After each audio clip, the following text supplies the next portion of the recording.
kwa their own experiences from yesterday, ị ga-aghọta na ya bụ ihe okwu ama nkwuche ekwuche, because the thing adbanyebego ọ dịbago soaked into our youth today. When asị kedu ihe kpatara ụmụ nwoke ejighozi ekwe anụ nwanyị, nya na-ekwechem na economy. Kedu ihe melụ? The first thing m nụrụ wee bụrụ na ịnụcha nwaanyị ọgbaba n'ilo. Ịnụcha nwaanyị ọgbaba n'ilo na o nwere isi. Onye nke nke a ka nna anụ ka nna ruru imecha ọ bụrụ onwedị onye kwutere okwu infidelity yesterday, mana anarụzi m wee na-anụzi from ịmagonu ndị nke ka ya anụ nwaanyị, ma ọ bụkwa na ha chọrọ ịnụ, because a lot of them si na onwerozi ifefa ji nwaanyị eme na o sie ike ha kwụọ ya ụgwọ ego ole ka ọ ga-ete eke ka a kwụọ the girl ụgwọ nnọọ ka ọ mụọ nwa, ọ mụchaa nwa ọ gabara onwe ya. Wee sị so ọ dịzi cheaper now ịkwụ nwaanyị ụgwọ, ị amakwa millions ya akwụ, ịkwụcha the girl ụgwọ i wee bịazie wee kwụọ ụgwọ hospital. Mba, a ga-anọ n'ụ the first trimester na ọnụ second na third, a wee nọchaa dị afọ ime wee ruo 9 months, ị ga-amagoro expenses gị ya apụ gị n'akpa. Then a wee bịa kwụ ụgwọ hospital.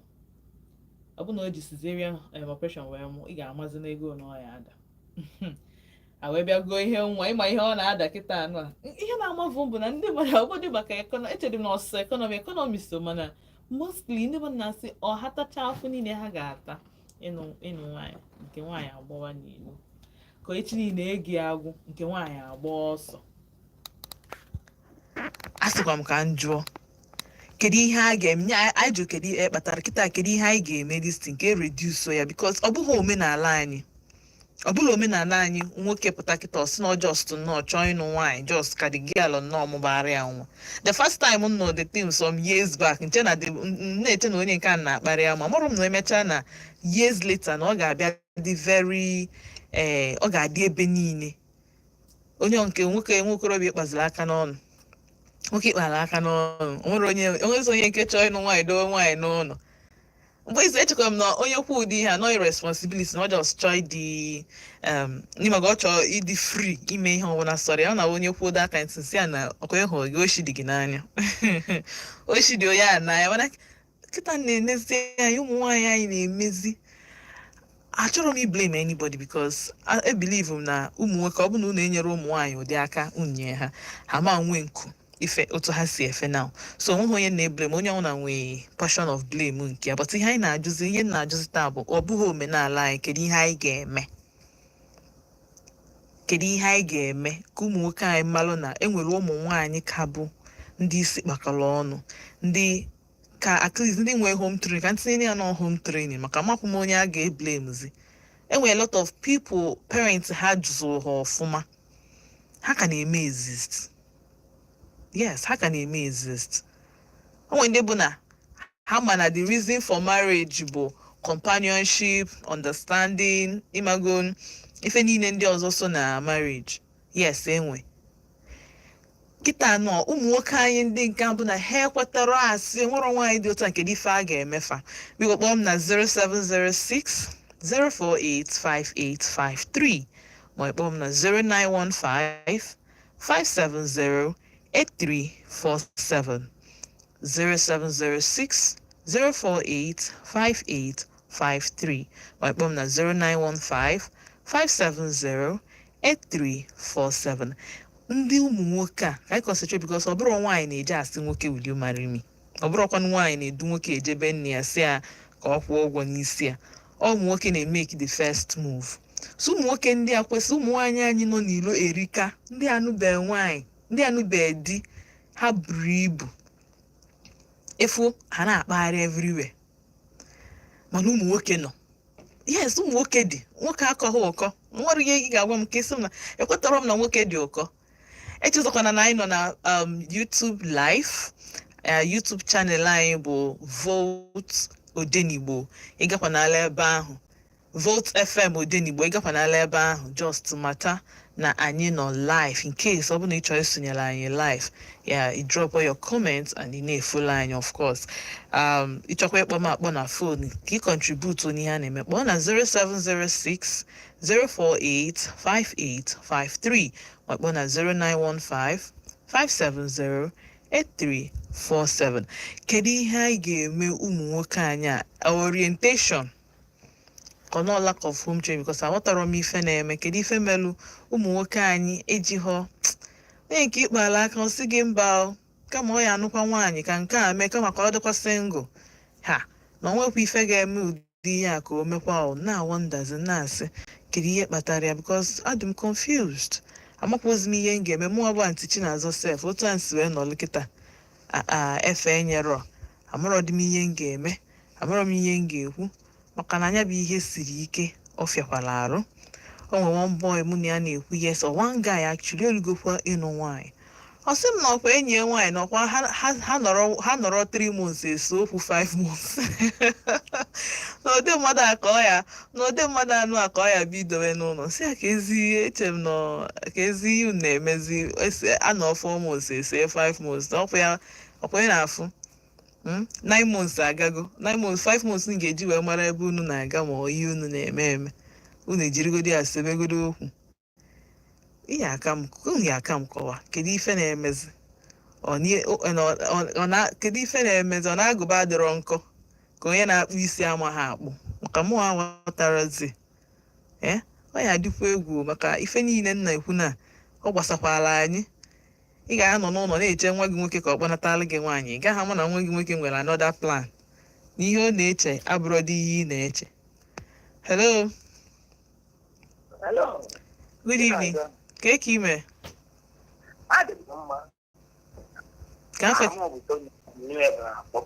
Tony from New Haven. Yes. Gaa n'iru Tony. Okwu ahụ ebutere kịta ọ bụrụ kịta ka o bido. Mgbe m chọrọ ịnụ nwaanyị, years back, 18 years ago, nwaanyị isi m chọrọ ịnụ, ọ sị m na ndị be anyị nwelu, agwụtara izu ọ jụrụ ndị mmadụ ọ chọrọ ịnụ nwaanyị, nọọsụ ma ndị be anyị enwelu iwu nke bụ na onye nọ na di ama mgbanwu n'Igbo, si ya yes, ọ gbafelu. Chere, onye Igbo be anyị? Onye Igbo anyị. Ọ bụrụ mkpa vileji ọ bụrụ dịka na wee mpụtara m elo na ama m famili ama m mama ya ama m papa ya ama m ezi ndị be ha mana ya ọ dị niile jụọ m sị m ndị be anyị na ya ma na ndị saịdị anyị na-enwewe iwu mụwasị ya yes ọ gbapelu akara m ụmụ ikorobịa na-afụ sọtete bikos oredi mgbe nwaanyị na-achọ ịnụ di na-enwe intenshọn ya ka adịkwe n'ilo ya ekwe enyi ya nwoke ma ọ bịa nata mmadụ ego ma ọ bụ ụlọ ọtụtụ mmadụ ụmụ ikorobịa n'ọlụ nwebe akpakwara m na-abụ isi gbado ise bọz mmadụ ụmụ mere ụta ahụ akpakwara m mechara n'ọlụ atụ akwara nwere etukwu ya fụrụ ya tukwu kịta ya anyị na-amụta na anyị na-eji obodo oyibo nke ka ndị dị njọ na ya na-emetụ ezinụlọ too much because I will find out that my get obodo oyibo nata I have that most of the girls there na contract marriage or men there contract marriage. Highest agreement no 5 years and more can boys they can go those I believe that more about work at those things they carry a mirror. But it did not run because this one you're naturally in the guy ready to marry. One put on. Only in the guy. I don't know why put them and I have the wedding every time. The last weekend. I'm telling you. So, sorry, you did that. Man, that one, I don't interested. My child, because then I was your friend and I was because then I was thinking now I have 4 months. I so 5 months. Nothing. We have man on 4 years better. But you move on why can I trust you? Look at I don't ordinary friendship. I can't go around. Only the people are going to go down order of my will be a see you. But I don't know. Now I talk with that chop and guy. When you don't want touch it, yeah, now that chop. your advice, man, when they trying to advise you, like younger one. But don't go to a relationship with somebody, man, again, you're not about it because it's too easy. You know, get church, it's a way in the church, you know, I'm a club, it's a way in a club, you know, moment, it's a way in a moment. You open a madam, you got fruit and wine, can know about him and me, in there, all like on other. That's boy also cost the owner, and I'm going to go to the man on a Dalo, dalo, dalo, liene. Una nugonian. Oh, okay. Upon I forget by the time Mado Nwoke Tomo no meet through the one of where my hog apota. Upon will idea, he hug up, talk up, Umu Nwoke ya conclude, okay, no more I actually zen on no. A hana chebani, long one, Kahaji no iron.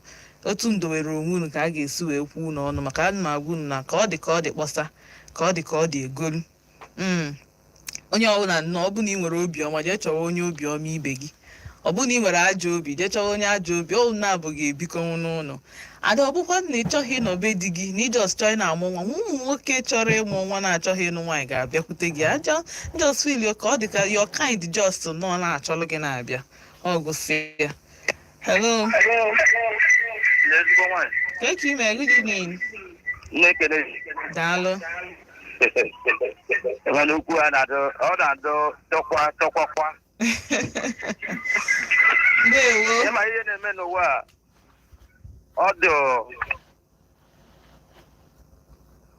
Nani neku. do here in a wagon about wine. Obi atakwara mmiri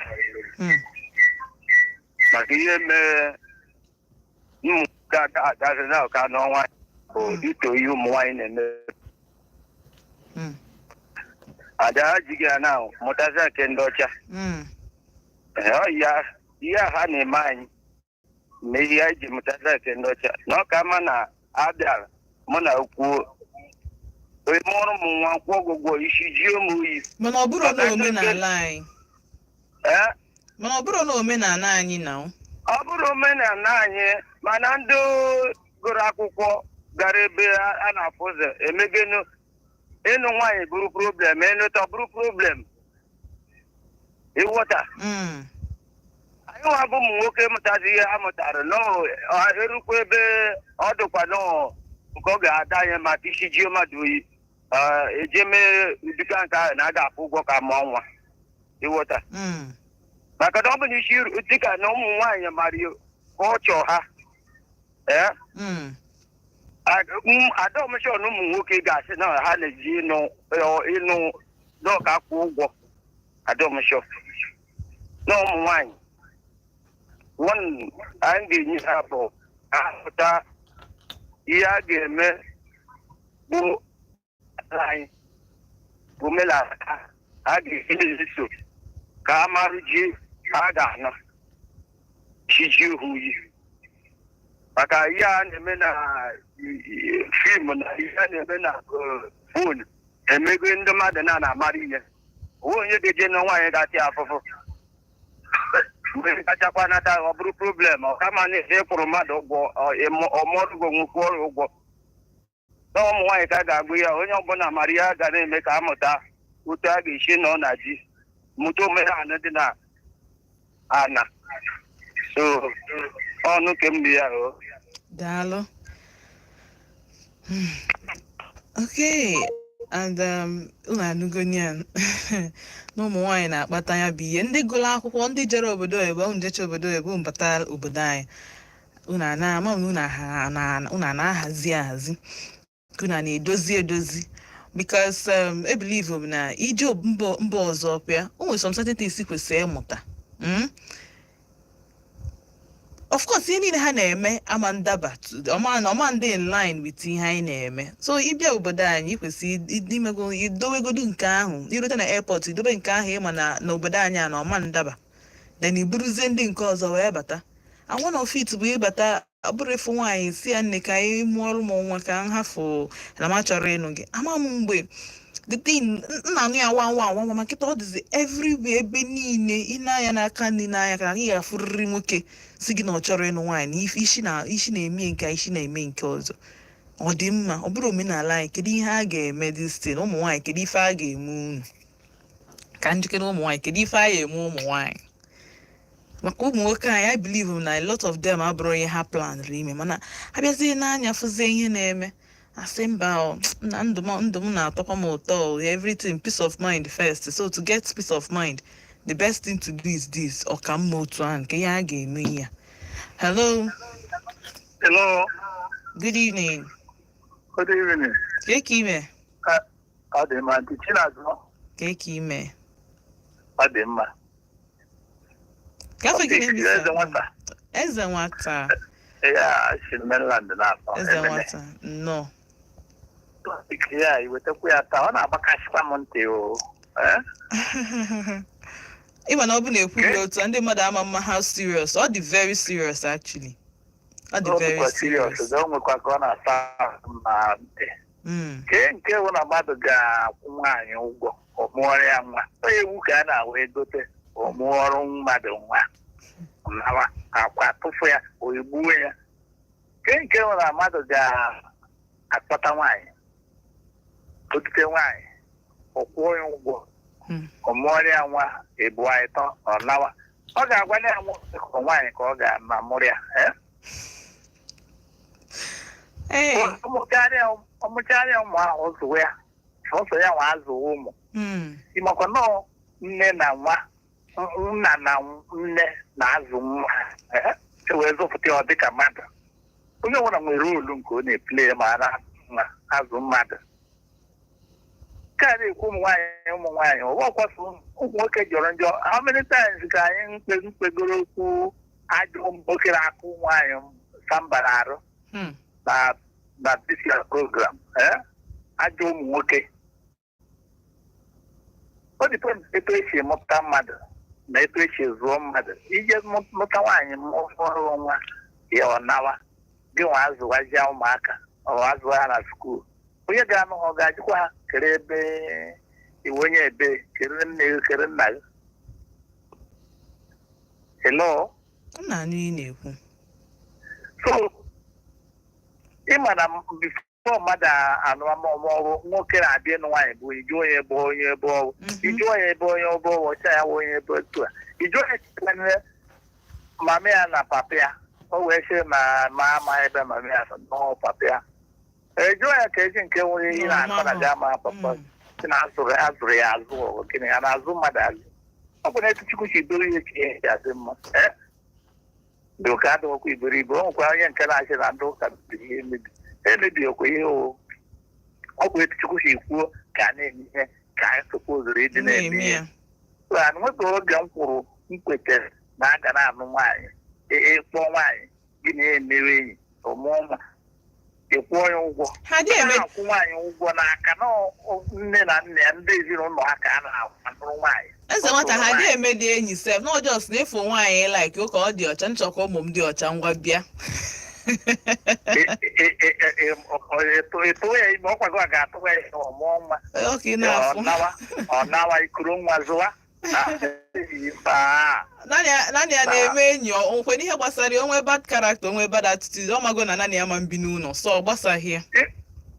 Ịmara ụmụ onye kwuru okwu ụnyaahụ si na ihe eji anụ nwaanyị abụghị maka nwa. A na-ebido na lọv. Ihe eji anụ nwaanyị wụ ịhụnanya. Ya laikiri onye gị na ya laikiri onwe unu. Unu a ga-ene onwe unu ka mee ihe mụta ụmụ mee everything onye ọfụma companion ọ ya na-akpa n'oyibo. Ihe onye companion gị na ha ga-ebido na biri nnọọ na-eme ihe niile a na-eme ụmụ zụọ ụmụ azụ na nọcha ndụ mmadụ na-apas go n'iru Chineke. Nke nwere ị ga-azụta mmadụ ị ga-ahụ nwaanyị ịlaikiri ya ụwa 3 million ịmụ nwa you go. Ị ga-agwa ya ị ga-amụ nwoke ọ nwaanyị ka ị ga-amụrụ nwoke ka ị ga-ọmụjikwa nwaanyị. ha try for ọzọ efe mara ya mụọ 3 ọdụ funny ọdụba akụkọ funny nwee ka ọ dị onwe ka ọ dị nne Victory thank you daalụ so akwụ na ha afụni ya o nwekwe ka ọ dị o nwekwe ka ọ ma dị because by the time ịmụ no one the girl ya nawa bia ka ọ ya no begi and ọ ya no begi 3 months maka o need ọzọ na onye na-eme exclusive 6 months gị na-ebie 6 months ịnụbe nwanyị you just gị na nwanyị ebiribe gị for free aghọtabeghị m okwu nsi eme ya bụ ihe hello yeah ọ dị na tela azụ okay Tony no onye ichezọ mba ọ nwere ntọrọ ịgbapụrụ n'ihe this man kwuru okay gaa n'iru enwelu some problems I may create by ourselves without knowing it. Because family, just like here, the last caller just to check it out. Family are pro Kamotas also. Because I may create a generation that will not value parents or value where they come from or who they are. Because it's not a month that a man. Why the name of wine or you wouldn't want to get again. Oh yeah. Oh yeah. You know then also. As you go able ya, it's not what I'm not him boy. But I will get to see and come in more then I show off is my wife. Oh that's one thing that makes man responsible. Let us keep that one aside. Oh basically, oh yeah, but I'm okay to now Bambo. I say I got no wine or yeah, I tell it or no wine. Oh no, come on, in our million one. Because training, just like as the man say, guys are no one get a habro case and a boom, but 1 minute I know not here to number 2. Open I got 2 hours number 2, which one after all the corridor is possible. Because wine, and I dress and wine. Oh, that is a request and okay. And I take it because if you want to find out the guy who Nwoke Ejighi why, but don't mind about that. You take the mother of that girl, literally, goes your father, your wife to be. You want that the relationship. The partner I'm looking one, you will know exactly what you have in your own house. You just ought to because about now. Mother, why? I will a single mother. Here, mortality cat. I will a single father. Here, that as in the young kid formula that know this the child, the girl, literally, you know. It's also obvious that you have no man in a bar. Because I've got more reason why. Man, I do a bad Roma. What I can have them on the ray. Oh, one, yes. One in hospital, yes. Money family. That's like one of my friends. Oh, when you were here, maybe I was the car. I don't know about what I chose that day because I am expecting all day. Maybe the man married his wife. Then I wouldn't hear I'm off my motor. The man I don't want to be born. I saw him all. Got the man be like what I yeah, but I wouldn't say I have gone up home. Yeah, but that's what I'm friends. I'm they both also put down all. They had a macadi cover. They were taking that we are maybe. You don't know what the law was or not what she did on. That woman, the lawyer. Although he was in a nail, I don't know you, but who do that family, who do that man. I may go in a church or pass out, not pass the man, or not. I won't want you. We're in him, man. This man out there with it, even though as Yama. Oh, until a year and 8 months, I make an investigation, the butcher the man as one year need the car. The man is happy. As a could hear now, because they celebrated the wife. So, the family, the man home has it. When you open man, one way, I'm not the family, but the man about I got married again. I'm going to do that. I went to the danger. I didn't really because now lawyer was. Oh, my own way, I did it. Oh, my own way, maybe.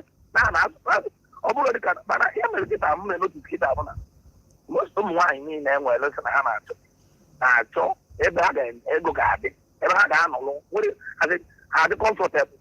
And life is not all about being comfortable. Life is all about we want to be comfortable. Many of them now go back and they visit but all mmadụ na-eji aka eme onwe ya comfortable. Ọ bụrụ dị ka na ego dị bụ na ịdị comfortable. Ọ bụrụ na bụ parent ga-akụzi ụmụaka anyị mụtara ma nwoke ma nwaanyị that little things you have, you can make yourself comfortable on that. If God then make you to be rich, the man is not the joy. Because I want to be getting ego for that. Oh, okay, more than 10 million. Let us say no for 10 million. The more time I give one day, it's my go saga, in my bonaga. As well, yeah, or got it away, or you are opening the car. Oh, on our face, well, our parents, all over is whom I can do the rope. If you are near any line, I'm Monday could be. Why are the end to come back here? Dalo Tony. Unanugonian because even ebido bumba is no home training. Home training bụ everything.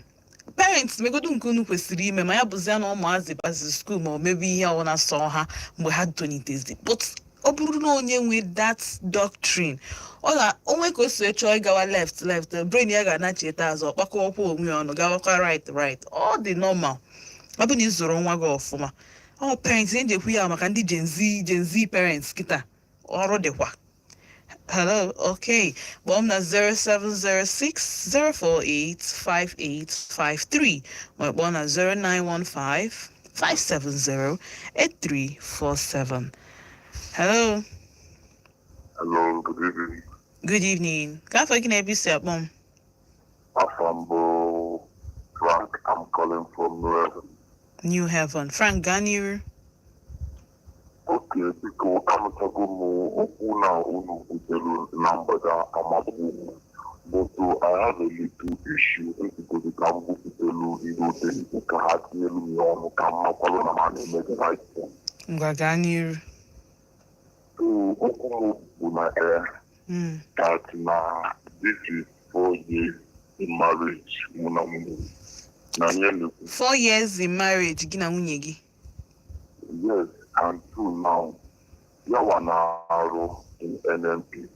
In a different So now, much like you, but now I waited you for one the 1 year now. Okay. Only 1 year and 1 month now. Okay. So now, you are now on NMPC. So now, salary and that NMPC go 800,000 every month. So now, for me, as a business person, then we have to withdraw in that work. But now, not being here. Yeah, resign here from Oria. Yes, so that can take good care of that our child. Because you know what we are looking. The child needs care. And I'm trying to So now, with him down now, I want to resign in that work. Moreover, money is not our problem. Okay. So now, with him down now, I'm talking or resign. Now I'm gonna have we can only receive in that month every month. Then once we are getting now, I'm gonna use 350,000 every month. Then maybe we have 250 for put stuff in the house. But I'm gonna be for my car. We're gonna come to Pelia. We go daily. Because for now I didn't advise. Come on, you can right now. Or the mark or the nature. The mother can call alone. All right. Can I forgive? Can I forgive? I'm calling from Muoro. All right, Frank. I'm going to guarantee. I'm sure you get with the 1 or 2. Yes, Dalo. All right.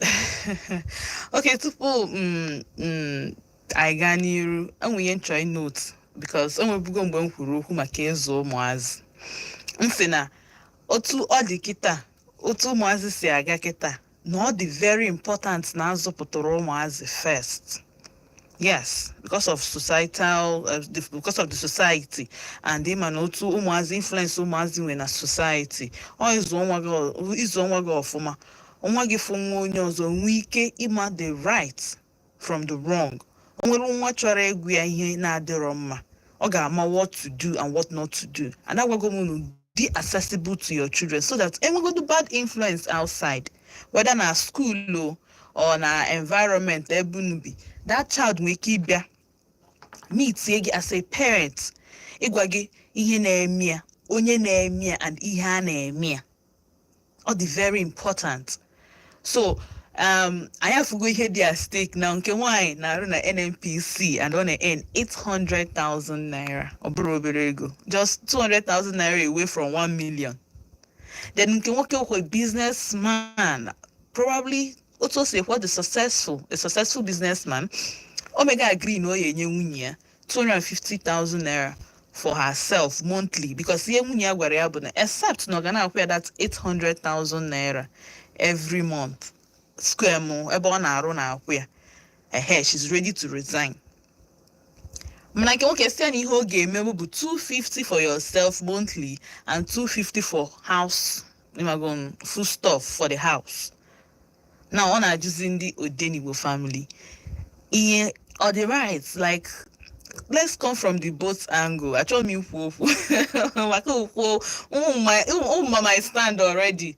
My stand, because if we go me many times, I think if we go me up to 2 times na this na program aya. So can I know from you? Can I show na on the same page? Yota. Kedu ihe Frank nwere ike ime? Because as the head of the family, us not you take a decision because they're sure that's not on the right track. Hello. Hello. Good evening. Thank you, man. Hello. Hello. Good evening, Chinazo. Thank you, man. Adam Obina Nabo. Obina kebe no. Na nom na educate class kita. Ndagani. Na akụkọ na akọ ama ka ntinye n'otu uche nke m maka ndị vice uche onye adịghị njọ. Yes. Adị na ndị na-asị na ọka mụrụ ha nwa tụrụtụrụ ọbụla aka ụchọ. Mana many people have said a lot of things na ihe akpata ya. Mana ihe anyị ga-ekwu na bụ ụtọ ga-esi wee stop that thing. Ọ bụrụ na echetara ndị nna nna anyị ha, ihe a na-aza mgba, ụmụ nwaanyị na-aza mgba bụ oriakụ. Donald mana kịta na ụmụ nwaanyị sozi osoji akpata akụ. Eche m na ka isi m odozi akụ. Ọ bụrụ odozi akụ na ihe a na-azakezi kịta na osoji akpata akụ. And mgbe isozi ji akpata akụ, gị na ji gị na-amazi aka na ihe anyị ọ ga-eme na ị ga-emenwu ya. So emere nsọ ụmụ nwaanyị adị enwe uridi ebilabe di dịka ha na-enye di ya nsogbu here and there. So ọ bụrụ na anyị galachi in olden days, ịnweta in olden days ahụ na ndị nna nna ha lụchara ụmụ nwaanyị bụọ ụmụ nwaanyị ịtọ, and all of them will be under that single man. And all of them will obey him. Whatever he said, he will obey. Because I remember my father and my mother. Till my dad died, my mother is still under my father. Whatever my father said that is good, my mother will always do it without asking him question. He would like to ask you question because some of that now, if you look yourself that now, any man will take go here. So those things, like now parents have a lot to do these days. Let's try to train our children, because the way you train your child matters the way he lives in the husband's house. Yeah, exactly. Because I have seen many ladies now quite different from their mother. Yes. I have seen many of them that they are not quite different from their mother. So, and many families in Bagokore, the way I always hear the way they discuss and the way they do things in their families. So sometimes I will not be comfortable in that family. So if I have intention of having a relationship then when I was not married, I'll begin to have double mind or something like that, because I know that even if I eventually marry enough the daughter there, or man different from the family. So let us try this to train our children very well. And the only case for us is that now when you are resign or less now 800,000 never now. Only have you and now. So you value that money more than those children and more than the family. So when you value money more than me and my children, it's better for me to just pay you off and you give me a child or a children and you go your own way. I know how to take care of it. Because of what I'm anemia. We'll go get no outside. Yeah, they've been only one soldier man. Put the room just about his children born by two different mothers. So only call the nature of them. Onye Igbo, the soldier onye Igbo. Ya ka na-ekwu na anyị na-ekwu omenala ihe abụrụ omenala anyị. Nna Chike kọwara m something now. Okay, Nna Chike na-eme ya and once I name ya, okay, many of them know this obodo Igbo. That's what they are doing there. One of my brother, no US, he divorce. So when he was now brother now, if Umu Nwoke Hamuro na the ladies that na ndị be ha mụrụ nwa nwoke na ga-akpọrọ nwa nwoke ahụ kpọọla na be nne ya na ọma bụzi ike ya na-eti ya.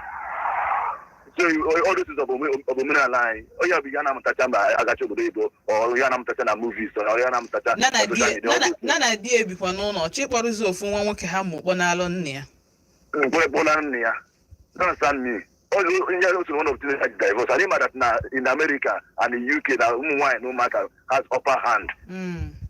So we don't know opportunity. My brother was another option than to divorce the lady. Not for one, but to divorce. I got no one also. Ewo. Lose one. Okay, always ready. Always going to be ready because once I can US the same thing. When you go to court will not side him. God will not side him. Because what's on our Obodo about God US God can never side a man. In any case, a man and a woman has them. I have never seen it because a man no Obodo Igbo Machambo rule on Obodo Igbo. Better Nigeria they are long while. Nigeria US as a woku. We are so everything had divorced. So in the US sign at that house, that man error to the woman. To the woman. Onye ama akwa ka esi kpaa ego, onye ama ọrụ ka esi rụọ. Okay, have you seen it? All those things are not catch up there, all those things. Let us go back to our roots.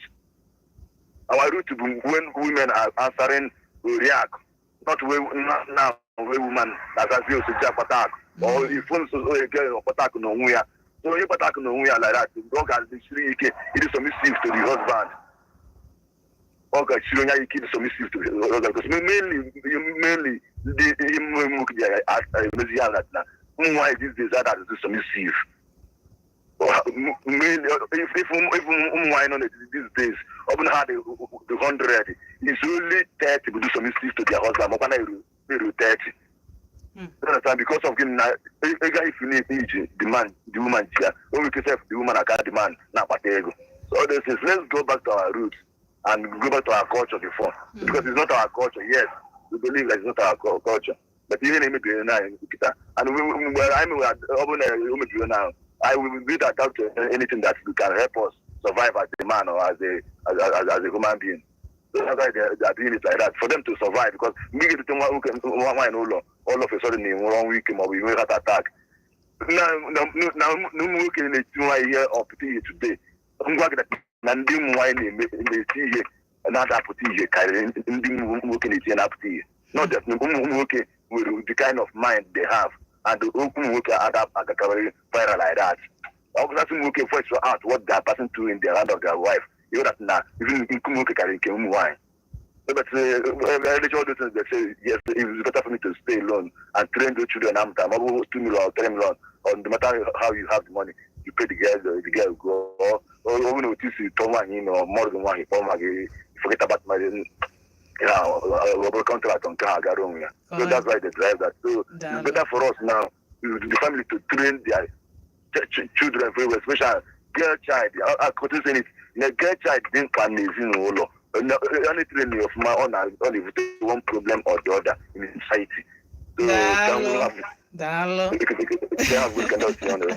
Daalụ na-ahapụ gị ikwukwere ekwu before si na-ahapụkwa gị n'ihe ị ga-ekwu erike unu anụgo n'ihe okwu unu anụgo ka o si wee kwịa home training azụọ nwaanyị ọfụma n'ụlọ because the issue is that ị na-anụ hapụ ikwu okwu ka hapụgodo ntinye maka na eziokwu na ọ na-agbari m obi o as nwaanyị mbụgodo first ịghọta ịgbakwa ihe ọ bụ nwoke ịbịakwute gị gwa gị nye gị ọfa especially ọ bụ na iwe family person otu ebe nwaanyị na ị chọrọ inwe ezinụlọ nke gị your dream bụ inwe ezinụlọ nke nwoke a wee bịalụ nnọọ jelu the boldness bụ ihe na-atọ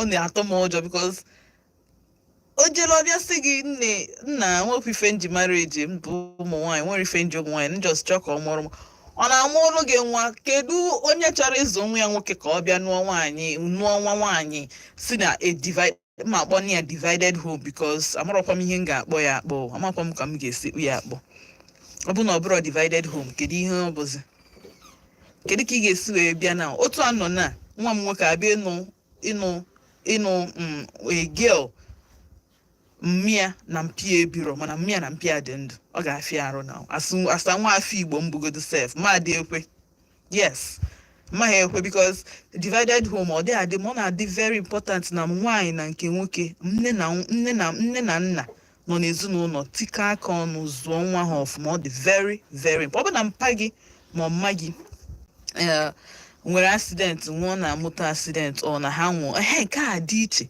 emekwa ihe bụ na nne gị na nna gị dị ndụ mana ha ebikọ ha ọnụ ọ naghị adụ ife onye azụ with parents ya together na onye azụrụ with separated parents ọ na-adị iche ọ dị ihe dị iche na-adị ifu ụmụazị nne zụ ma nna zụ iche iche ị ga-ama ihe dị iche na-adị hello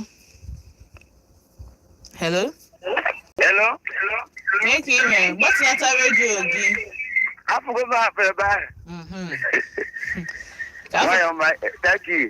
daalụ ka afọ gị na ebe isi akpọ m Papa Ejima nke ka Iva Valley mee na mgbede a gaa n'iru nna ị na-ekwu gaa n'iru so onye ka kwuru okwu naanị o kwuru ọfụma ịghọta ihe o nyere na bụ ezigbote okwu ka o nyere gị maka na ụmụ nwanyị ọ dịkwa mma mana ihe na-agwa onye ọbụla bụ onye Igbo ịghọta ịma na esi ka onye ọbụla tichie nwa ya yes ka onye ọbụla nye nwa ya home training ọ dị very important ọ naghị adị mma ihe iji na-ekwu ihe a bụ na ya chọrọ in the nearest future ụmụ anyị ama mfụzi ndị ha ga-anụ maka na gịnị mere nwere ozi onye azụrụ azụ imagine ka ọ dị kịta imagine ka ọ ya adị mgba otu anyị si aga na ọ ga-afịakwa arụ afọrọkwa m ka onye isi kpakọrọ ọnụ ga-esi wee nụnwa girl na-enwechara home training ọnya bụ ịnọkọta ịnụ na eburu property nwoke gba ọsọ ịnụ na nke nwaanyị hafuru nke nwoke maka na ego ya agwụgo na nke nwoke obi ka ọ bụzie na nke nwoke bụ onye na-agba treasure ọfụma ọ bụ na ijighị ego ema nchụ nwaanyị mbọsị ego gwụrụ my dear brother echetala gị na ọkwa maka ego ka eji wee nụbago ị ga-efe the bad because n'aka inye nke nwaanyị ịghọta otu a ka ọ na-adị nwere two ways grace of God ka ihe eji wee fụ onye iji ego wee chụta ka ọ nọkwa with you mana onye a nwere natural likeness for you as nwoke na nwaanyị hello good evening ka afọ gị na-ebe isi akpọ m Chinosco, member represent Jerry constituency. Chinosco. Oh, yes. Welcome. No. Not commending you. I'm commending you for your good work you're doing. God bless you. Thank you, Dalo. You know, yes. One song. I like it from everybody. Ma kpọlụ gị egwu ahụ mana ị ga-contribute ihe iji maka ya wee bịa n'ụbọchị nke taa. Ka m gwana gị egwu na so that I will still contribute. Ngwa na-ekwu. Egwu ka anyị na-ayọ. Okay. You know that song? Yes, ka anyị na-ayọ Olisa. Ama m ya. Olisa nye na bụ aka ka ọnụ tụlọ nke ya. Because you get my neighbor where landlord beat him this morning. I call him that song. A landlord beat him. Landlord intimidated this morning, no? Oh, intimidation. Igadero, my brother. So I now remember that song now. So plan for my neighbor. I'll never get Yes, I come find as mom and make it 5 way, gather them then 5 way go locate. Chai. Because the intimidation not too much for the guy side, the landlord. So because I think you know like I can't too long here. Yes, so yes. So I beg to tell the truth. I actually know the topic of today, and I will call you tomorrow. Contribute for tomorrow. No problem. Thank you very much. Dalo. Yeah. Hey, so by extension, who now? You don't blame home wife for error because it got the Nigeria economy. If you're going to have currency, I name. Oh, if you can't dig her. If you not dig na name of Mark on all them, una Mark is Spania Boncata. Confusion or on us. As an amay who need a macancy. Is all Marco Macancy take care personal. So can pun Chetan na Frank Bolina Sina Wunya na Hamurongwa now had the 1 year and 1 month.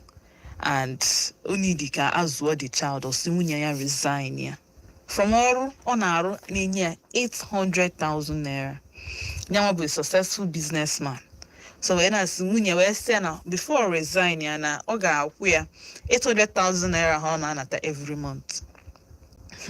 That's the only way you consider he resigned from Oria. Then DOS no genya 250 monthly and 250 house food stuff. That means 250 monthly or man name it. So the man can now provide for the family. He goes to at least na hane more for ma. Because can advise he from because he's waiting also come around take the right decision. And I just Frank in again say enwero solution. And the last thing no match no bona unyegijo he resign. Gidi ajembe issue about it or una is about more divorce or something like divorce ofu ya waka husband na borobaro ne boru ma ya bu no una na aka na afu na anya una na ekpe eluchi because oburu ofu onye na azu nwa true obu no onye ga-enyelu nwu na aka ekpe onye ga na obu na the lady that's your wife just stubborn to actually get ihe na-ekwu because he na-eme ofuma. And onye no, she can start anything at home. A lot of things are going on online right now. So even though a person like it busy, we could be the online store.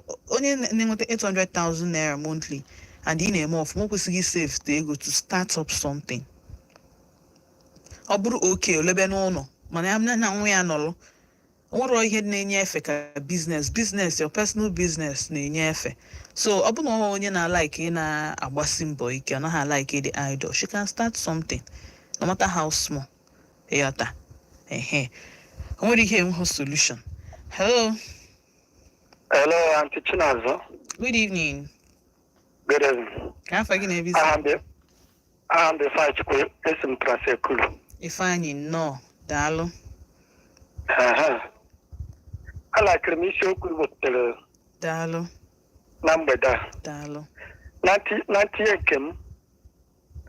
I drop from support Kedu woman now with earlier. I drop me support. Okay, ota the man na pia ko na rolo idea. Okay, ota. Ha cho mi ha geju we ne tonwa. Okay, ota. Nigeria sirike. Ofo yi bu family now no na sharo. Okay, ota. So I draw me support. The man lapu ye kona na rukworo na. Okay. Because over here go we get ego do man get receive na salary. Because salary on receive you get receive years, many years. Okay, ota. So I draw me support ko stop or ko resign. I draw me support. Okay. I have been thinking. All right. Dalo. Okay, I'm gonna Emmanuel.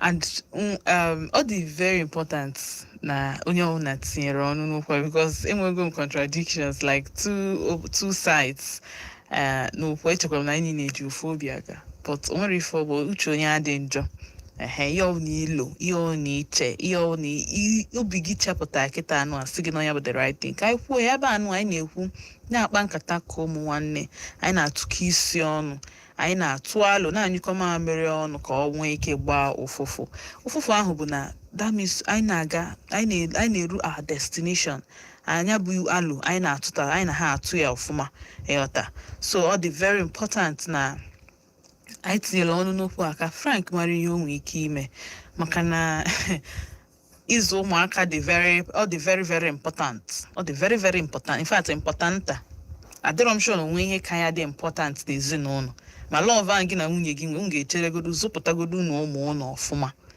ọ ha ga-influence the next generation zụpụta ụmụazụ unu ọfụma ọ dị very very important ọ dị very very important ọkwụnụ nọkịta anụ na-anụ maka honorable ọ kpọrọ onwe ya senator mana onye House of Rep ụmalụ drive ụra man ọkwa ọzụzụ ịzụ onwe gị ọfụma adadimshon na parents imagine ụmụ ya ife ụdị ihe a na net imagine ụmụ ya ife ụdị ihe a na ife ifele ada onye Igbo ọ dị funny but imagine intimidate mmadụ ị ga-azụ ụmụ gị ọfụma ọ dị very important ka ụmụ gị hafụ ịba na net for the wrong reasons kịta anụ m na polisi aka akpalụ gị ije kọwaa the problem bụ ya akọwata nkwe you go explain you go tire ị ga-eme nkwe explain imagine nkịta anụ a na ijecha abatasị gị na nwa gị na-eti di ya ihe ọ wee bụrụ na nne na nna unu na-anụ ọgụ n'iru ụmụ unu ekwugo m this thing severally ọ dịrị ize ịzụ ụmụazị ọ dịrị ize especially ndị nke a dị from ya afọ obere nwa dị 9 months ịchịkwa na awaka ọchịgo gị ọka isi bye bye ọsịgo bye bye imagine ọ dị very very important na 800k ọ dịkwa time tino mana ụmụaka gị mebie ọkwa na be gị gịwa ya anụkwa ụdị ya maka before mụ ọbụ antichi na-azụ amalụ na nwa gị dị nwere aja agwa mmadụ ụwa niile ya anụgoni ya yọta so ọ dị very important na ụmụazị bịakwa first o na-asụkwa m kwuo hello good evening Good evening. Keke ime Naza. Keke ime Adam. ka afa gị na-ebi isi akpọ m How should we can bola? anụrụ m afa gị How should we can bola for? oh Chibike otekwa a na-azụkwa Na na. ewo chai gaa n'iru nnọọ I'm just I'm kelegị na no look na otego self. otego nnọọ No wala. Well, can we be also one much time? okay Maka the contribution we make about. For my own. I support from the woman quit that job, Man ọ bụrụ na maka ndị after half of their children marry business while like some people who might not be too busy than their family. They get the man or maybe the woman actually that personal business to make sure that they will take time for the family. So anytime man her personal business or I'm not gonna make sure that his child knows. Of course. But also very important as a mother. Closer to a child. Train your child by yourself. They get as an overall set I put on made mechanical made the game made everything made. That's in the game your husband obsessed. And again, man will take time for even a husband. That's in a cause problem in family. So I will not okay and the husband will yourself. Yes, what I have with a job final. No, you have your personal business again. Memorable no, but they will take time for the family. The more that personal business take care of the family. And because he puts job final to be a housewife is error. Like an normal he wish. The problem I didn't spot in car. So I am my contribution to the matter. Yes. Thank you. Dalu. All right, so na ngo ni amadu na abona ha ase. Nye kwit na ọrụ ya na support ho. Nke nwanyị ikwit ọrụ ya maka anyị niile ga-eme agree na economy adọrọzi mma now. Economy adọrọ mma. Mana my problem now bụ na ụmụ nwoke depend ịma na ụmụ nwoke nwee ego. Isi nwoke na-amechie shop ya ebe 4 or 5. Ọ ga-afịa ahụ. Ọ sị gị ka ọ bịa babysit, but a ga-azụ n'ọnwa nọ. Onye mere ịma ife ụmụazị Gen Z kịta because onye ọhụrụ na gidigidi onye ọhụrụ na-agbazi mbọ. Ụmụ nwaanyị ka zikuzi ụmụ nwaanyị agba mbọ sef. Ifuru na nke nwaanyị na-earn 800,000 naira a month. Di ego one ka ọ na-emekizi a month. As a businessman, you are calculated by day. After day, calculate by week, then what is a month? Eyata. Oya afiaru because economy. Agwa gi ha na-ele ụmụ obele noodles ndị obere o. Ndị obere a na-egote 50 na ya na-ele 1 carton after 9,000 something. Ya na-ebuche 25 then. So we agree na economy adịrọ mma na ụmụazị dị mkpa. Ụmụazị dị ezigbote mkpa. I gotta find a way to balance this thing. I find a way actually. Chete na ino na YouTube handle line bụ Vote FM ODENIGBO. Onya bụ YouTube handle line. Ọ bụ na ịchọ ife ihe niile na-eme na studio, gaa na YouTube gị mepee your search option, a type or Vote FM ODENIGBO. Epikwa na alia search ya ị ga-afụ that red ring around the DP. Pia ya ka ọ ga-ebuba gị straight to the live. Nwoke sonye anyị na-eme live na studio. Hello. Good evening. Good evening, nwaanyị ọma. Nne ekene yi. Daalụ, nne ekene kwugo. Ka afa gị na ebe isi akpọ m? Ọmụ ọbụ Papa Ejima. Papa Ejima, ị na-chetala azụ? Anachi m azụ na ebe a na-ekwukwu mgbe phone m kọtọ. Yes, it's true. So, ebe na ihe onye nke ọzọ kwuru, ọ dịkwa mma ka chi kwuo before. Ọkwa na ihe m kwuru. Yes. Ka ewezugokwa ịma na onye kwuru kwa na-asọ nsọ. Mana before iwetokwa na ọ na-eso nne ya before origin. Iweta ihe mini. So, otu anyị nọ na anyị enwego nna before amụọgo. Iweta ihe nna kwu. Ị na-anụ? Nna anyị iyi na-ekwu. Before anyị mara ihe, nna anyị agwago anyị ihe ọbụla. Start to know ụmụ nwaanyị one akọ ga-adị n'ala Igbo. Ọkụghọta? Ị na ihe na-ekwu? So, mana emechizi now, ọkụ my father na ihe ọ nọ bụ ụmụ nwaanyị ịtọ. Your father? My father lụ nwaanyị ịtọ. Okay. Ọkụ na ihe na-ekwu? Ka ọ nọ nwaanyị ịtọ ahụ, onwe na onye ọ nọgide n'ụwa meta aka n'ọnụ. N'ihe ọbụla dịka na ọtata bụ mmụta ga-agarị ọrụ, na ọtata bụ mmụta ga-agarị ugbo, na mmụta bụ mmụta ga-emeri ihe. Ọ ga-ekwu onye ọbụla ma ụmụaka, ọ ga-agwa mama nke m, gwakwa ụmụaka gị na ọtata bụ ọrụ ya o. Mana ịwọcha ihe na-eme kịta, ọ bụghịzi ihe na-eme mgbe ahụ. Maka dịka asị na ọ gwa gị ya, na ọ gwara ya ma ọ mịa ego, ọ bụ na ọ gwara gị ya na-ebịa hụ.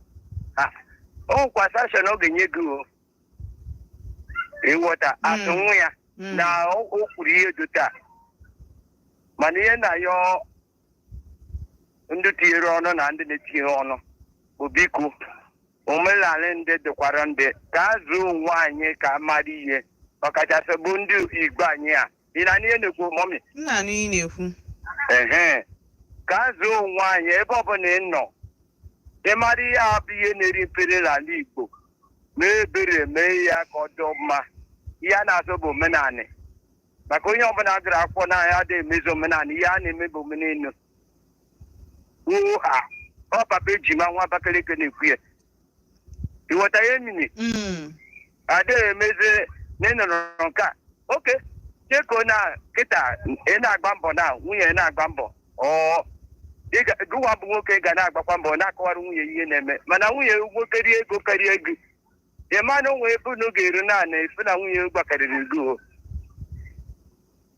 ihe a gwara gị bụ pio a na-emechekwa ovuru dị mata ihe a gwara ya ọ dịkwu ya agwakwa onye ọzọ ịma na gụwa bụ nwoke abụ ọzọ ihe n'ụkpa na ya dị ka na iru ka emechekwa na ya ihe na ị na ihe na-ekwu mọmi so ihe na-agwa ndị Igbo ọbụla ma onye ọbụla nọkwa na redio steshọn a na ọ na-ekwu okwu na ọ mara isi Igbo na mekushọ na ndị ọbụla bụ ụmụ nwaanyị nọ na sadego nwa gị o nwanne gị o ikụziere ya otu esi eme omenala amaka maka mgbe ebidoro ihe a onwe onye okwu na-ese ihe na mmadụ one na nwaanyị n'ọkịtiri ihe ada eti ihe mgbe ahụ ada eti ihe gwa bikọsọ ị ga-anụ nwaanyị 10 100 efukwa na ihe anyị gwara ya bụ dadi gị na ịbụ dadi ya na ọ ga-emenwu ya eweta so mọmi ị na-anụ ihe na-ekwu nna anyị na-ekwu so omenala dị mma maka ọ bụrụ otu aka Igbo si emevu ihe a bụ ihe a mụtara na Facebook eweta n'oke mgbe onye nke ada nọ nwaanyị ọsị na ọ ga-akwụ ụgwọ onye nke ada nọ nke na ọ ga-akwụ ụgwọ ọkwa duto ihe ụmụ nwaanyị na-eme ọkwa duto ihe ụmụ nwaanyị na-eme ụmụ nwaanyị mara onwe na ọnụmụta aka eji iko obodo ya iko so n'ọkwanụ m bụ ihe ahụ daalụ nwaanyị ọma biko otu anyị si wepụta dịka program a ama m na enyi ojii gị na di ya masị m nye na di ya masị m na maka ihe anyị wepụtara maka Chineke ọmụ bụ papa ji nwa Abakaliki ihe wepụtara ọ na-atọgbu m nwa bikọs anụgo m nwaanyị mụtakwa ụmụaka ofu nwaanyị ka ị nọ okwu ya ofu nwaanyị ka ị nọ anụgokwa m ofu nwaanyị ka a nụrụ mana anụgo m nwaanyị bụwa kezi ịnụ nwaanyị ebua ka ị nụrụ ofu nwaanyị mana ha na-emete m mma ịnụ nwaanyị na-abụ ịchọghị imewe ka mpa gị ka anyị nụkwu ịtọ esi mete m mma ka esi okwukwu na redio ịka anyị nọ ịtọ maka mpa gị nọ ịtọ ogenetin mmadụ bụ ha nụrụ kịta onwe onye ga-anọgide na esi ka nye ego ọzọtịladad nọọ mbịakwute ha si ha mọmi na obi na-asọkwa m nsọ emerụ m ofu ihe mbọsọ dịkwa m mmerụ ha ọ ya bụ otu na m chikụziri m ka a na-achazi na omenala anyị omenala ndị Igbo dịkwa mma ịghọta ofu onye ga-adịkwa 5 ofu obi dị mma ka a ghara igbu nwoke ị na ihe kwuru ka a ghara igbu nwoke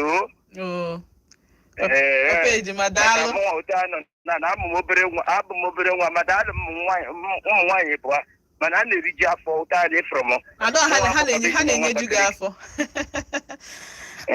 na-eriji afọ ihe m gwara ka a ga-eme ụmụ nwaanyị anyị jiri nwayọọ ihe ọbụla bụrụ ego ụmụ nwaanyị ọbụla jiri nwayọọ ihe ọbụla bụrụ ego dụwọta ị ga-eji maka ego mee ihe ma eme and ị ga-eji maka ego emafere ihe anyị ga-afọ ka jiri nwayọọ zụọ nwaanyị ụdịchi zụọ nwaanyị ka ọ ga-esi do ị na ihe na-ekwu daalụ otu a ga-esi zụọ nwaanyị isi na ede anọ ma otu ị ga-esi mee onye ọbụla nọ nwaanyị na-enweghị nwunye abụọkwa nwaanyị ka ọ nọrọ ị na-anọ onye ọbụla nọrọ nwaanyị na-enweghị nwunye ọ bụọ nwaanyị ka ọ nọrọ onye ori ka ọ bụ nwoke ọbụla anọ duka nwaanyị abụọkwa nwaanyị ka ọ nọrọ daalụ ị na-ekwu daalụ sọ okay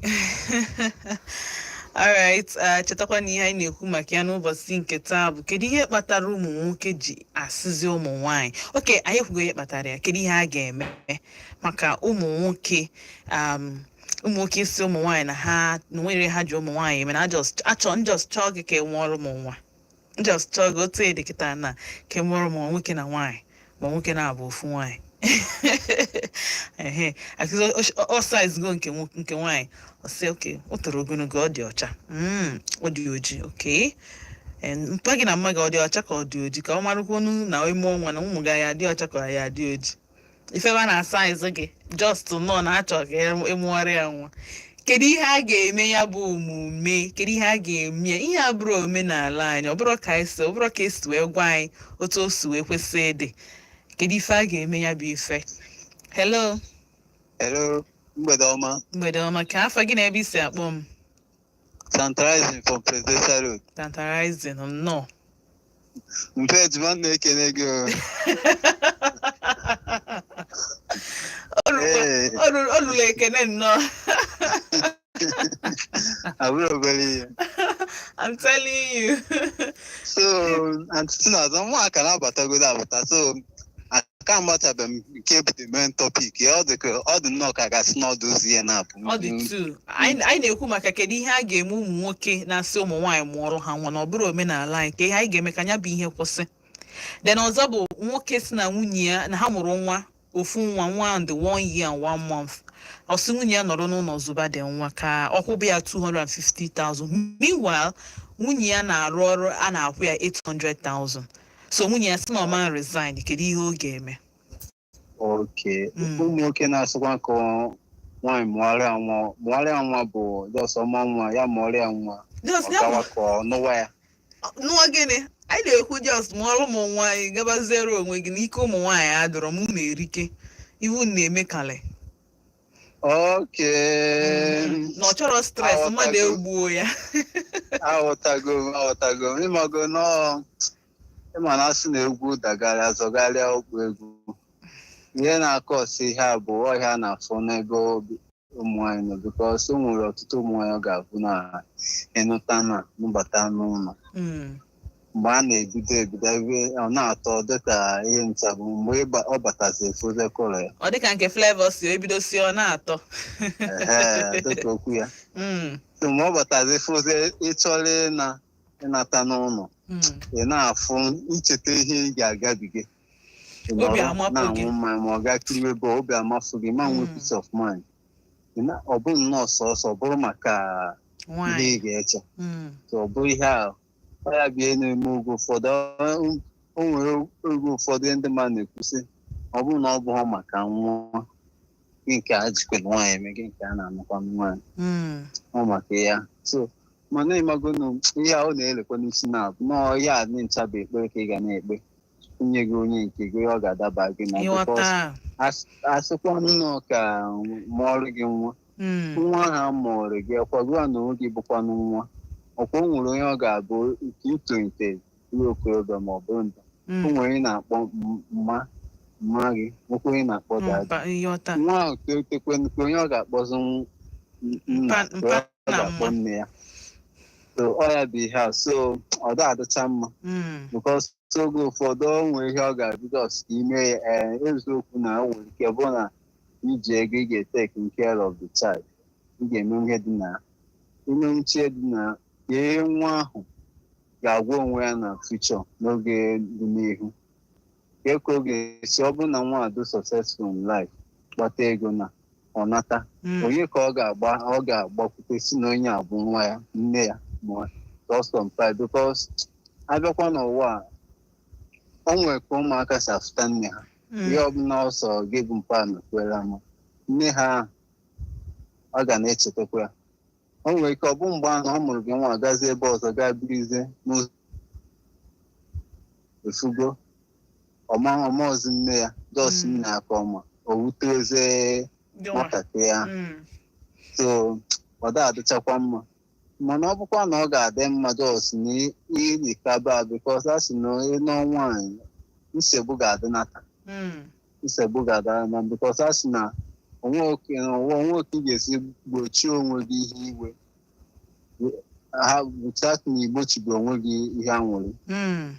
So taata ihe ụwa ọ bụkwa na ịkaba ahụ menwe ihe dị na ya bie ya o nwere taịm ọ ga-ere ọfụgide ofe okwe taịm ọ ga-ere ọtọkwa ụtọ nwaanyị ahụ na-enye gị isi ụmụ mgbe ọ ga-eri ike agwụ ya ochie ya taazụ ma ọ bụkwa na ị gaa na mbụ nweta onye ọ dị mma a ga-adaba gị na unu abaso kọọ ya ha nche ụmụ gị tokwe dị soseti ebe onye ọbụla na-aga ọfụma ọ bụghị ha teta ego kpọtawa ego na-eweta gị imeozi ụmụaka gị enjoy ọhịa dị na nke nwoke na-ekwu na maka onye ga-asị ka ha nwunye ya maka nwa ka azụọ nwa ọfụma ka azụọ nwa ọfụma otu ọ na nwunye ya dị enwe chansị abata ka gịnị ihe ama onye na-arụ ọrụ hụ nwere ka ọ bụ na ọ na-apụ ebe 7-8 mbata ya 5 ka ebe ọ na-ana afọ ụzọ azụ nwa ka njikwa nwoke na onwe ya na-enwekwu nwere biznes ọ nwekwe ọ dependkwa but ka obodo si ede dị na abụrụ ihe a ga-asị ka nwaanyị nọdụ n'ụlọ nwoke a na-azụ bikos a sị na anyụkọ mamịrị ọnụ ọgba ụfụfụ bikos ke nwoke weta nke nwaanyị nweta ihe dị iche ga-adị karịa mgbe ọ bụ sofu onye na-ebu ibu dị na ya kama na nke nwa ahụ a ga-emebere ya anya dịka onye mụrụ nwa ọfụrụ echere na ama nwa ọfụrụ na but the way emego 1 year and 1 month 1 year okay o kwesịrị ka o nwetụrụ ohere ọ ga-eji na-enye ụmụaka ya na ụmụaka ya nọkọ ọnụ na-akpa nkata na-ekuzi ya ma mother tongue ọ dị ihe a mana ụmụ ha na-amụtakwa ma asụsụ ya o kwesịrị ma ọ bụ ọzọ nke ịga akwụsị ọrụ kpamkpam bikos ọ kwụsị ọrụ ọ ga-achọkwa hesef ka na nwoke bụ aka jak ọ ya bụ n'aka jag onye si na ọ ya na-akwụ nwunye ya 250 na-enye ya 250 for house foodstuff 250 ahụ ife ọ na ụlọ ozi ego na-akwụ nwaanyị ma there were some sacrifices a na-eme ọkwa ịma just for the higher cost ọkwa ịma ọnya niile ka anyị na-echeki ọya bụ ihe a so biko ibise nwekwere onye ga-abịakwa na nọkwara n'ụlọ zụwa ụmụaka efuze ma nke ha na-anọ ọzụ n'ụlọ ọzụcha otu ahụ kazie mara ihe so na-elisi na kama na ọ ga-enwelite ohere ọ ga-ewefute kama ụwa bịa n'ebe ọ na-arụ ọrụ ewefuteli ofu ụbọchị kama ọ bụgodị na ihe ọ ga-abụ ụmụ ya nata skuul ha bịara ebe ahụ ọ na-arụ ọrụ ya na ha nọrọ nwa 1 year anyị na-ekwu nwa 1 year nwere ike ọ bụ na ọ gawa gị ije ike ka ọ gawa bụ ije kwa ịma oke nwa 1 year gba ọ ga-abụ ije na ọ ga-abụ ije ọ ga-agodi ije sef ịma na ụmụ ọsịsọ ọ ya ka m na-ekwu ike ka ọ gara ije ike ka ọ gaghị ije ọ gawabeghị ije daalụ sọ daalụ ngwa one more call ka m kwara ngwongwo m mee gịnị na mba maka na oge ahụ erubego mgbe m ga-eji wee kwalụ ma ika ya si na studio pụọ kedu onye bi ya my lucky last caller hello nne. Good evening. Good evening. Ka afa gị na ebe isi akpọ m? Afa m Bekene. Ekene ka ebe ị nọ? Asụ ugwu aja bụ. Ekene gaa n'iru nnọọ. Nne m ihe nwere ike ikwu n'okwu a bụ the young man bụ na nwunye na-arụ ọrụ dị otu before je nụọ ya. Gbatịnata redio gị. Ndị ha akpa ha ụmụ ihe akpa ihe gbasara ịmụ nwa otu anyị sụọ ezu akwụsị ọrụ bikos ụmụ ya asọntansị a na-ejefu marriage enwechara ihe na mpagasị ya so mana otu ọ bụ na ọ dịka otu a otu obodo si debe ihu kịta nwa amanyekwe the young man advice nwunye kwụsị ọrụ ahụ no mata na ọ na-eme ọfụma na biznes mana advice mbụ ihe ahụ ọ na-eche na ihe a na-eche maka future na ọ bụghị kịta ọ bụ ịma na a na-ekwu okwu echie side echie side what of ọ bụ na onwe ihe emechaa mee ọdịnihu n'aka esighị ozi nke nwoke ike so nọ ya bụ ihe dịde a na-eme aha iche chie side nke anụnwa so nọ ya bụ alụ nwere ike itinye na mụnwa sọpọtụ nwunye kwụsị ọrụ a.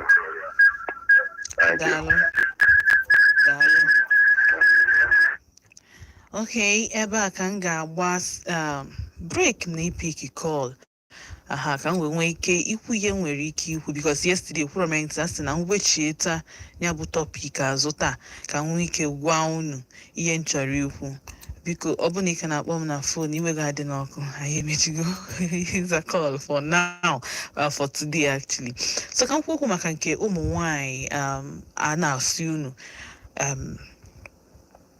ka ị mụọ nwa ka ha fee nọ gị anụ ikwete because the issue bụ na onwego onye kwetelu ụmụ nwoke ji wee kwete na ọ na-awa ọkụ na onwego ndị mee ya aka onye wetalụ ka a eji soli ya ịghọta. And they believe na ọ bụrụ ụmụ nwaanyị niile dị bad. Yes, ọ bụrụ ụmụ nwaanyị niile enwe ndị nwe home training. When I say home training, I mean proper good home training. Heaven adịghị help kwa na onye achọghị help onwe ya. A parent ga-ebufetegodo obi ya si na ọ chọrọ ịzụ nwa ya Chukwu ewe nyelụzie gị aka asị nwoke ị na-achọ nwaanyị ihe edobegodo onwe gị ọfụma wee chọta nwaanyị. Ọ bụrụ ị na-ebu tata ịbụ abalị agba aka tata ibu nwe echi ibu nwe nwanne ka ebe ị ga-anọ wee fụ nwaanyị nwere ike ọ bụ na ibuchalugo nwunye dowe Chukwu dowelu gị. Yes, nwere ike ọ bụ na ibuchalugo nnọọ ofu nwa ọmalịcha nwa Chukwu dowe gị kwesịrị imepe anya ya bụ na inwe spiritual mana ị gara na-enwe spiritual eye maka na ị nọ n'ụwa. So echi niile epụtasị na ụmụ nwaanyị niile ma ụmụ nwaanyị mee nke ụmụ nwaanyị emerọ gị anything aka ọ gị nwa ngwa bụ ihe atọ ha anya naanị. Then ụmụ nwaanyị nke bụ na ụsa ego ịma na ịlaikịrọ this man mana ịlaikịrị ego ọsịzịa gị bịa ka anyị jee mụọ nwa isori ya n'ike wee na-eje echi niile etinye gị ihe ma disrespect gị ka ihe ị na-complain olufọ. Meanwhile ngwa bụ ihe kpatara ya ịdị discipline adịrị isi but then ịma na-eme ihe ị na-complain. Why are you complaining? Ngwa tinyere onwe gị n'ọnọdụ ahụ. Ọnọdụ ọbụla ifuru onwe gị gịnwa bụ ihe tinyere onwe gị na ya gịnwa bụ ihe setịrị onwe gị oche bawansị apịa okwu majestically. Ụmụ nwoke were gị na-eme ihe sọ ha onye nke fu gị sọsị ịdị mma oyi mana ịdịrọ mma ọnụnụ ịdị mma ịmụ nwa mana ịdịrọ mma idowe n'ụlọ cheki enian ọsị ego ya cost that thing and ogo nwaanyị kweta enu ya enyi nwoke wee sị ya na this babe gree for me o before Maria the girl ọsị the girl chọọ m enyi gị nwaanyị dịka gị ka ọ mụkwuo n'ụmụ nwa unu na-abịa ekwete from there ọ gabazie round echi niile unu asị na ụmụ nwoke na-emegbu unu akụ ndowe akụ njiwe akụ unu nye ha because all those things ịghọta because ọ dị very important na ịma ka isi chọọ ka esiwe ewe gị dobe onwe gị otu ahụ. Ọ dị very very important. Imagine ijelu na ịnụ nwaanyị asị gị na mpịa bụ iche mmịa bụ iche kedu ka o so dị gị ka nke nwaanyị ya akpakọ the family ọnụ ebe ọ mụtaghị ya from ndị o kwesịrị ịmụta ya from si kụzigodolu ya ma ya bụzi na ọmụta ịma na echi na ajụ oge as a parent si na ị nwekwala ike go na imekwa nke a mee nke ajụkwa nke nwaanyị si na o mekwa mana na m achọrọ ịmanụ nke nwaanyị o decides ya bụzi adult decides ifolo ụzọ ọchị ifolo. So the very important na imelu nke anyị ga-emenwu hapụzia the rest for God. Ịma balance every day na-agụ newspaper nwa gị na ọ na room ịma ihe ọ na-eme anya gị ga-adị onwe one my caller Emmanuel I think ọkpọ homes today ọ dị very sensitive very very sensitive onye dị woman ga-anọ that girl that boy ga-adị very lucky. Ọ dị very very sensitive. O nwego some topics nwetara ebe if some certain things don't notice chabe antia ha notice ro ị ga-adị very very sensitive to ụmụ gị so that tomorrow I am na azụnite ụmụ nwoke ga just to take ụmụ nwaanyị for granted ma zụnite ụmụ nwaanyị feel that na money is everything so anything goes. O nwere nwoke kpọọ m yesterday say ihe ha ji anụ nwaanyị ka ha mụọ nwa mana ọ na-complain kwa na nwunye ya hapụrụ ya wee gbaa ọsọ ka ego ya gwụgo ọkwa ọmụgolu gị nwa hafụrụ gị nwa odo nwaanyị adị ọkwụ dị after ụmụ gị sef because maybe you made it known from day one nwekwa ife nji ga-eme o just ihe na-anụrụ nwaanyị bụ ka ọ mụọrụ m nwa probably nke nwoke bụ ndị abụrụ ndị mụọ jere ọ mụọ ịnọlụ ka mụ na gị zụọ no love no affection no compassion no trust no nothing no commitment nothing nwaanyị mụọrụ gị ụmụ fọl dowelunu gị ya ka ego gwụnụ because ifili na iwu odogwu na ịbụ nwoke ijide ego sọsi ihe niile bụ nwa from nwaanyị treat gị the same way isi wee fụ ụwa were ụwa ị na-ebe akwa ka ị na-ebela akwa when you made it known ebu m n'obi gị chukwu nyezie ego onye ọ bụ gị na ya iwebe iwe ka ị na-ewere iwe ihe ọ bụla ị chọrọ ka o mee ga-eme ọ dị simple ihe ikpere chukwu ka ọ ya aza gị n'ekpere ọ dara no two ways about it then abịa na nke Frank economy adịrọ mma ihe na-ekweghị omume bụ ọnwụ everything with solution apart from death so otu economy dị bad ifilie na ibu odogwu and enwe enyi m nwaanyị mere ya di ya si ya na ọ ga-anọ n'ụlọ zụchachara ụmụazụ ụmụ two girls and one boy ọ zụchago ha nchago nwoke dị 4 years now the girl onwere business o jego training na omego jego seminar she's developing mgbe in fact all this while ọ nọ na-azụ nwunye ya ọzụ ụmụ ya di na-eme business na-eweta na-akụta for the whole family the lady dị nwayọ na-edevelop onwe na the within that period so ọ dị very important kita nwere obodo oyibo nwere China ọ na-eje obodo oyibo na-eje China ọ na-eme personal business ọ dị very important na ọ bụ na ịchọ ka nwunye gị nọrọ n'ụlọ zụọrọ gị ụmụ biko nwee plans for the lady love ogo ga-eme ihe niile si ya mee especially you ị na-akwụnyekwuru ego na account so depending the understanding dị n'etiti unu abụ ụmụazị dị very very important to you to your wife to the society and to me ebe a ka m ga-abịa na njedebe si unu ka echi na-ebu ụbọchị ọzọ mụ na unu ga-anọ n'Odenigbo chetakwa na ebe a na anyị na-eme ka ụmụ nwanne na-akpa nkata ka ụmụ nwanne na-asị onye mara asụ sụọ n'ikwe onye amaghị asụ sụọ naanị ndewonu ka emesịa bye bye